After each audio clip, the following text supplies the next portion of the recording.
Here we are in Tudor's Dry Dock on Tuesday, the 9th of April. The boat has been brought in, it has been docked, washed yesterday. Mark has gone around the boat, and the boat has taken a lot longer than we normally would take. In fact, it's taken us 2 hours longer to wash the boat. Mark is now starting to prep the boat, and this is because of the state of the condition of the boat. You can see on the top here there is what we're actually getting, bits coming off the boat, just falling away. And in fact, we've had 2 buckets like this, which is after the washing, of bits coming off. Now Mark's underneath the boat now, and he's going to just show you a little what we're up against. This is just coming straight off. It's in a very, very poor state. So there you go. So, okay. So the anodes are in quite good condition around the boat. You've got 4 anodes. And we'd maybe recommend you'd have more anodes on the boat this size, but we think that you should wait and see what actually happens with the boat. So, as in, you should maybe perhaps wait until we find out what happens to this unstable coating of the boat. Now, first of all, your boat, we can say a couple of things.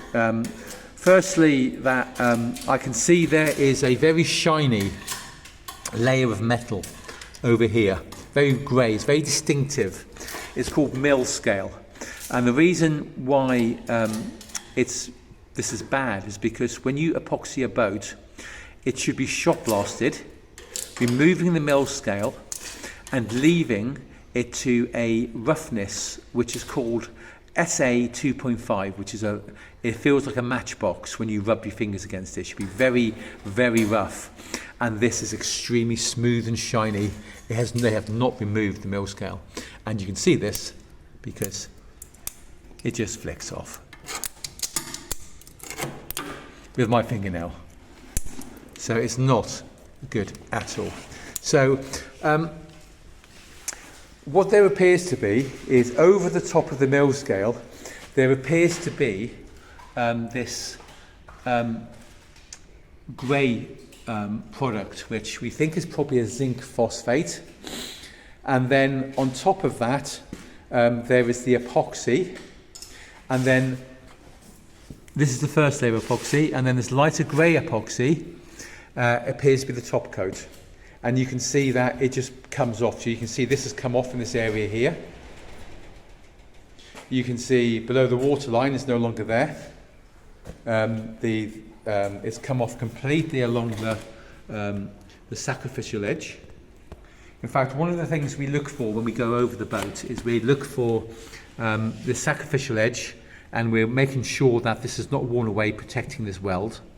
But you can see also there is actually rust. One of the things we look for is rust on here as well, and you can see there is actually layers. There is actually rust, a bit of gingering from where the epoxy's come off. There is also some lime scale on there as well, and you can see the epoxy's coming off. Now this is the good side, so it's really trying to give you an idea of what's going on before we go round to the other side. So this is on. I think if you had an impact, it would just flex and just chip straight off. So walking around to the front, you can see the anode, again in good condition. Anodes are, okay, you can see the anode here. Anodes are meant to, the anode itself is in good condition. It's about 80% left. But again, anodes are only supposed to work if they're in line of sight, and that is a requirement from the manufacturer.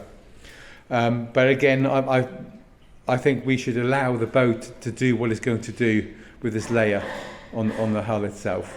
So if you have a look on here, you can see that again the epoxies come straight off, and there's like a gingering on there left. Now onto this other side. This side is a lot worse, and you can really see the poor state of this boat. So you can see, really can see this layer of zinc phosphate or whatever this is on the hull, and you can see there's stripes going down it.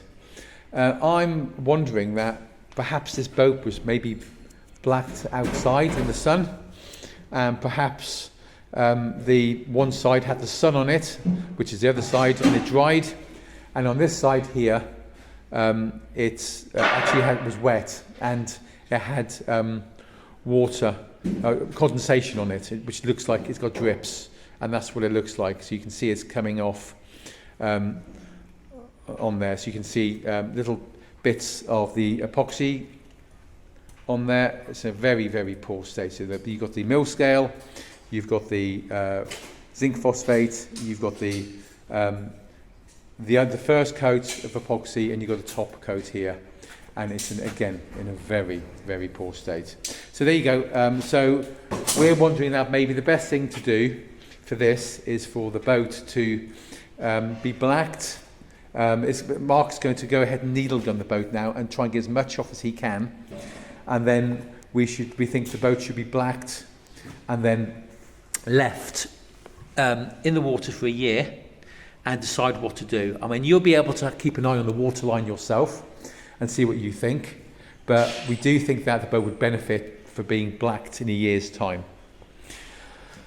You can see here there's a step for getting in and out of the water if you fall in, and I don't know if you can see that. That is shiny, shiny metal. Again, it's not being prepared properly. So anyway, so the hull coating is bad, as you know. So the good thing is, the positives about the boat is in good condition. The bits of pitting you are getting here are very minor. They're very, very small. So there's no damage particularly being caused. As long as we get a stable coat, then things should be good. So here we go. So let's move on to the rest of the boat. So let's have a look at the stern gear. And you've got the rudder. The rudder's got slightly bending at the top, but you make hardly any difference whatsoever. That's in line with the tiller, so that's pretty good. No problems there. The top bearing is a Warstock bearing. That is in good condition. The rudder itself is in the cup. There's hardly any movement in the bearing, so that's very nice. You can see that the propeller there is in good condition. There's some slight knocks, but again looks really good. There is no play in the stern tube bearing. It's good. This bar here is called the skeg. That supports the bottom of the rudder and is in good condition. The weed hatch, you can see the weed hatch here. Again, this is in good condition. But the point you can see about this is in a grey primer. It's never ever been blacked in its life, which is a bit bizarre, a bit strange thing to do. But there you go. Let's try and get up here into the engine room and point a couple of things out. You can see here's the inside the weed hatch. Again, the weed hatch is in a grey primer. It has never been blacked in its life, which is again a bit bizarre. And looking down into the engine room, I can see there is grease in the greaser, and you can't quite make it out in this video, but there is still a bit of adjustment left in the stern gear, in the stuffing box, so which is good. So there we have it. So here is Water Angel in the dry dock. We aren't happy at all with the hull coating. It's very poor and it's coming off. We've already agreed we're going to spend a few extra hours scraping and trying to get as much as we can off the boat, all the loose stuff that's going to come off, and we're going to black it. At that stage, I think that you should monitor the boat yourself, and if this was my boat, I think I'd be looking at getting it out in a year's time to see if the state of the hull, and doing another re-blacking. But we can discuss that further. So here you go.